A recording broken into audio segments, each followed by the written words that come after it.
বছর ঘুরলে রাজ্য বিধানসভার ভোট কোন কেন্দ্রে কোন পর্যায়ে উন্নয়ন হয়েছে খোঁজ নিল জি24 ঘন্টা। কার্যত চায়ের কাফে উঠল তুফান। সাধারণ মানুষ কি বলছেন, তাদের প্রত্যাশা কি, কোন কোন কাজ করা বাকি, প্রতিশ্রুতি আর বাস্তবের মধ্যে ফারাক কতটা, জানতে আজ আমরা উপস্থিত কৃষ্ণনগরে। নমস্কার, জি24 ঘন্টা আপনাদের স্বাগত। আমি শিলাদিত্য। বাঙালি মানি আড্ডা দিতে ভালোবাসে, আর আড্ডা দেওয়ার জন্য আমরাও চলে এসেছি কৃষ্ণনগরে। কৃষ্ণনগরে মানুষ তারা কি চাইছেন, তারা কি বলছেন, কি প্রত্যাশা, চলুন জেনে নিই। কৃষ্ণনগরে উন্নতির জন্য, ভালোবাসার জন্য, ভালো লাগার জন্য কোন কোন দিকে নজর দিলে ভালো হয়? দেখুন, এই মুহূর্তে সবথেকে যেটা প্রয়োজন শহরের রাস্তাঘাটগুলো সম্প্রসারণ, এবং যেটা বিশেষত টোটোর একটা ভীষণ রকম উৎপাত কোট আনকোট এই শব্দটা ইউজ করছি, প্রয়োজনের থেকে অনেকটা বেশিই হয়তো আছে। তো সে কারণে ট্রেন যখন ঢুকছে বা স্টেশন চত্বরের যে রাস্তাটা, সেটা হচ্ছে কৃষ্ণনগরের বা নদিয়া জেলার সদর শহর কৃষ্ণনগর, এবং সেখানে জেলা হসপিটালটা হচ্ছে শক্তিনগর।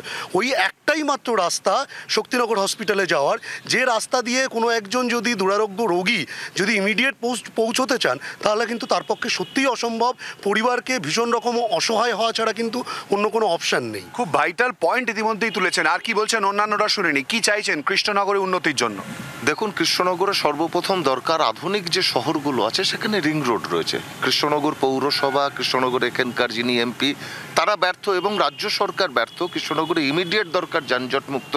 যদি কৃষ্ণনগর করতে হয় তাহলে রিং রোড দরকার। রিং রোড হলে বাইরের গাড়িগুলো অনেকটা যানজট মুক্ত হবে কৃষ্ণনগর।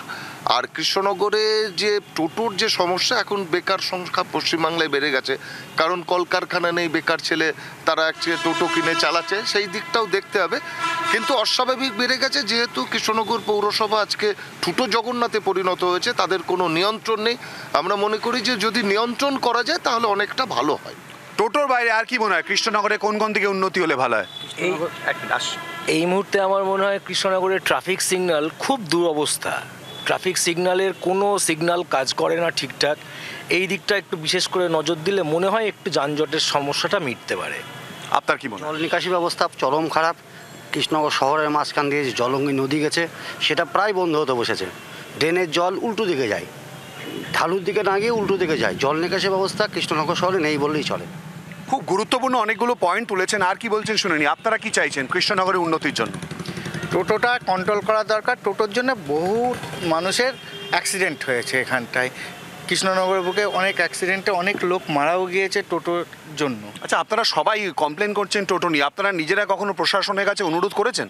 চেয়ারম্যান এটা নিয়ে ভাবছে ভালো করবে, উন্নতিও করেছে কিছুটা, মানে রাস্তাঘাট এইসব সৌন্দর্য এইটার উন্নতি করেছে। আপনার কি মনে হয়?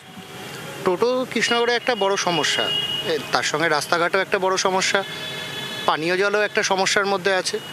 করিমপুর শিকারপুর রোডের গাড়িগুলো একটা বড় সমস্যার মধ্যে আছে, কারণ যে গতিতে ওখানে চলাফেরা করে রাস্তাটাই, তো অনেক ক্ষেত্রে অ্যাক্সিডেন্ট হয় প্রতিনিয়তই। প্রায় বলা যেতে পারে অ্যাক্সিডেন্ট হচ্ছে, কেউ মারা যাচ্ছে বা বাসগুলো নিয়ন্ত্রণ হারাচ্ছে। তো এইটা একটা প্রশাসনকে সবসময় নজর রাখতে হবে, তাহলে অনেক ক্ষেত্রে আমরা এই বিপদ থেকে মুক্ত হতে পারবো। আপনারা কি চান কৃষ্ণনগরের উন্নতির জন্য?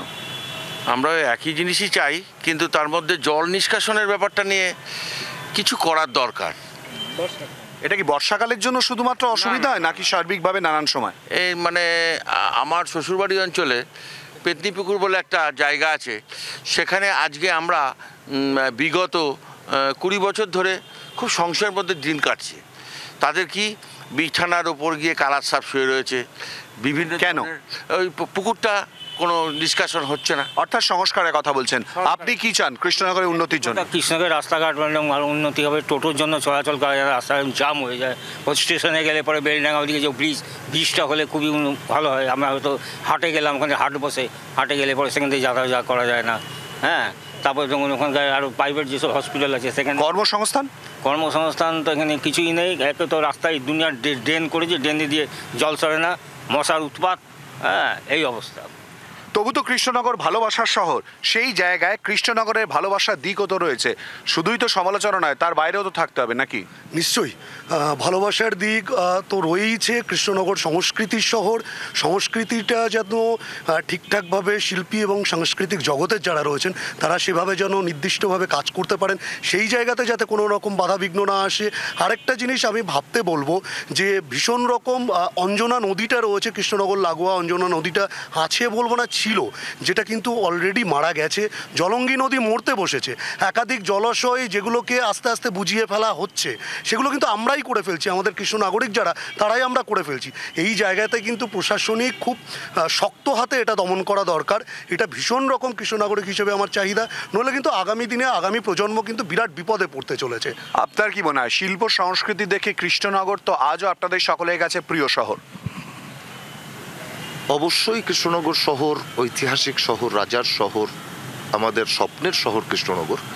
কিন্তু কৃষ্ণনগরে সেইভাবে শিল্প চর্চা বা শিল্পীদের নিয়ে যে ভাবনা, সে আপনার রাজ্য সরকার বলুন, কৃষ্ণনগর পৌরসভা বলুন, আজকে মৃৎশিল্পটা ধ্বংস হয়ে যাচ্ছে।